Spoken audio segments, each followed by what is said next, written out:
কলকাতা হাইকোর্টের প্রাচীন অট্টালিকায় রাত নামলেই যেন জেগে ওঠে এক অদ্ভুত রহস্য। নিরাপত্তা রক্ষীদের চোখ এড়িয়ে কে আসে গভীর রাতে?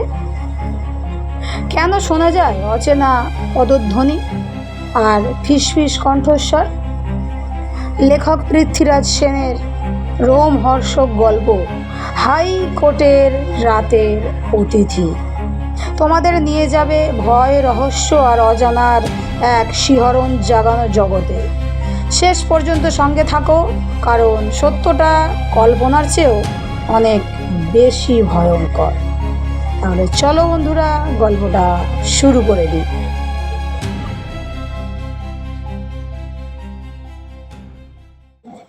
কলকাতা হাইকোর্ট, তার মাথার ওপর পতো পতো করে উড়ছে ত্রিবর্ণ রঞ্জিত জাতীয় পতাকা।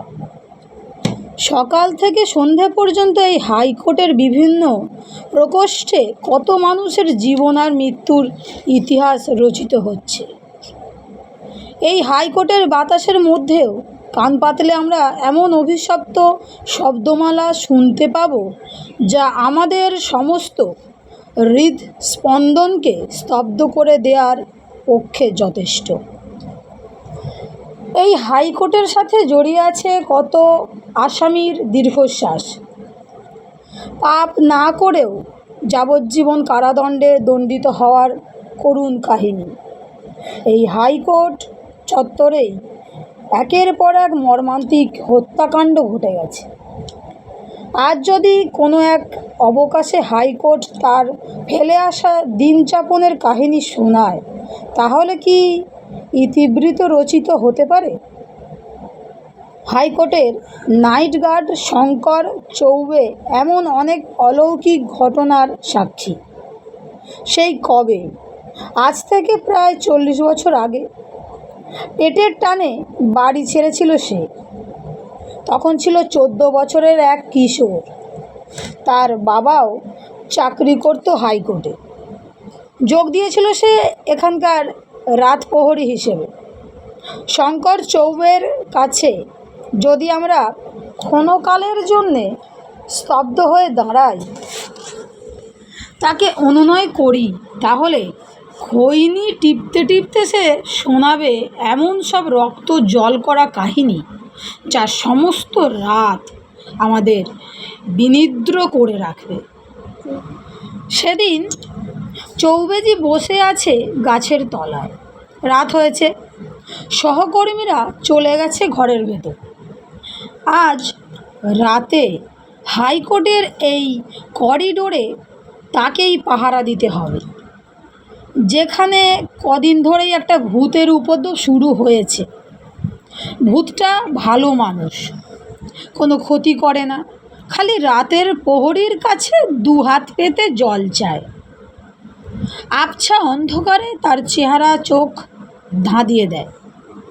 দেখলে বোঝা যায় কোনো খানদানি মুসলমান বংশের যুবক।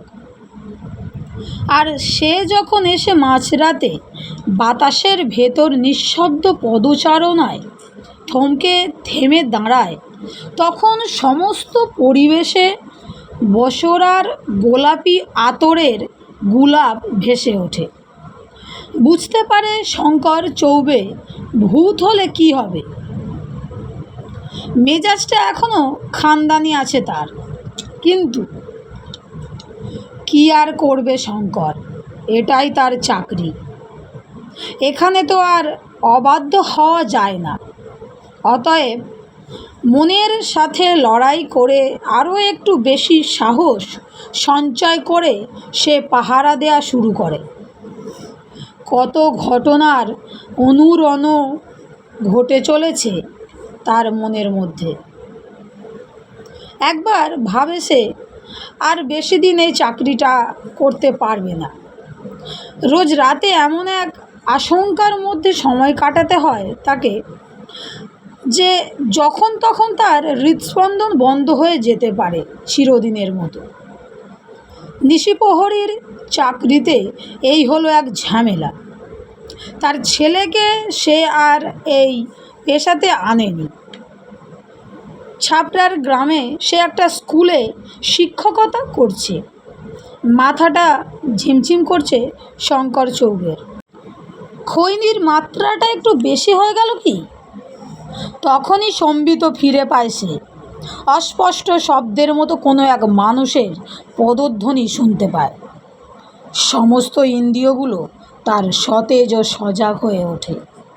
বুঝতে পারে সে মধ্যরাতের নিঃশব্দের আবরণ ভেদ করে সে আসছে। বুকে তার অতৃপ্ত পিপাসা, চোখে জ্বলছে জন্ম জন্মান্তরের তৃষ্ণা। কী চায় সে? কেনই বা হাত পেতে জল ভিক্ষা করে? তবে কি তাকে জল না খাইয়ে হত্যা করা হয়েছিল? সেই দীর্ঘদেহী মানুষটা ধীরে ধীরে এগিয়ে আসে সামনে। করিডোরের আলোর নিচে তার শরীরটা আরও বেশি অলৌকিক বলে মনে হয় শঙ্কর চৌবের। পা অবধি লম্বা আচকান পড়েছে, পা চাপা আলিপরি পাজামা, তার ওপর মেরজাই। সে আসার সাথে সাথে বাতাসের মধ্যে গোলাপের সৌরভ ভাসতে শুরু করে। সেই মানুষটার হাঁটা চলার মধ্যে ক্লান্তির ছাপ। মনে হয় মৃত্যুর ওপার থেকে সে যেন অত্যন্ত কষ্ট করে পা রাখছে মানুষের ভালোবাসার স্বপ্নের এই বর্ণরঞ্জিত পৃথিবীতে। লোকটা এসে একটু দূরে দাঁড়ায়। শঙ্কর চৌবে বুঝতে পেরেছে এবার তাকে জল দিতে হবে। সে কুজো থেকে গ্লাসে করে জল গড়িয়ে আনে অদৃশ্য রাতের অতিথির উদ্দেশ্যে দান করবে বলে। কি আশ্চর্য! যতই সে গ্লাসটিকে উপুর করে ততই কমতে থাকে জলের পরিমাণ। অবশেষে একেবারে শূন্য হয়ে যায় গ্লাসটি। অন্য কেউ হলে হয়তো এই ঘটনাতে আচ্ছন্ন হয়ে যেত, কিন্তু শঙ্কর চৌবের হৃৎপিণ্ড কড়া ধাতু দিয়ে তৈরি। সহজে ভয় পায় না সে। সে জানে এমনভাবে এক বিদেহী আত্মাকে জলদান করলে পুণ্যই হবে তার। ধীরে ধীরে চোখের সামনে থেকে অদৃশ্য হয়ে গেল সেই ছায়ামূর্তিটা। স্বস্তির নিঃশ্বাস ফেলে শঙ্কর চৌবে। সে জানে বাকি রাত আর কেউ এসে তাকে আর এভাবে বিরক্ত করবে না। শুধু শঙ্কর চৌবে নয়, এই হাইকোর্ট চত্বরে যারা নাইট গার্ড হিসেবে পাহারা দেয় তাদেরই এমনতর বিচিত্র অভিজ্ঞতা হয়েছে। তবে সব ভূতই যে ওই খানদানি মুসলমান যুবকের মতো শিক্ষিত আর সভ্য তা নয়।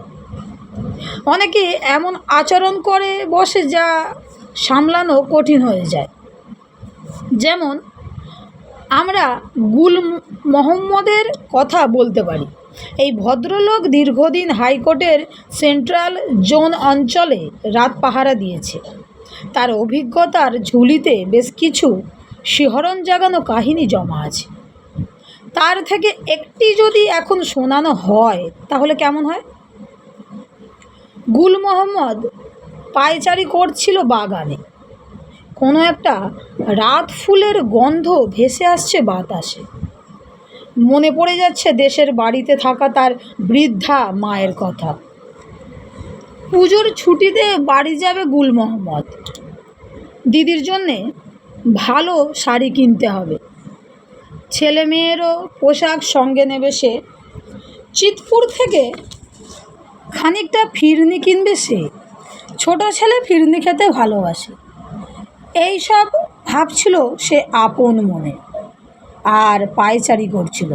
হঠাৎ চোখের সামনে একটা অলৌকিক দৃশ্য দেখে হতভম্ব হয়ে যায় গুল মোহাম্মদ।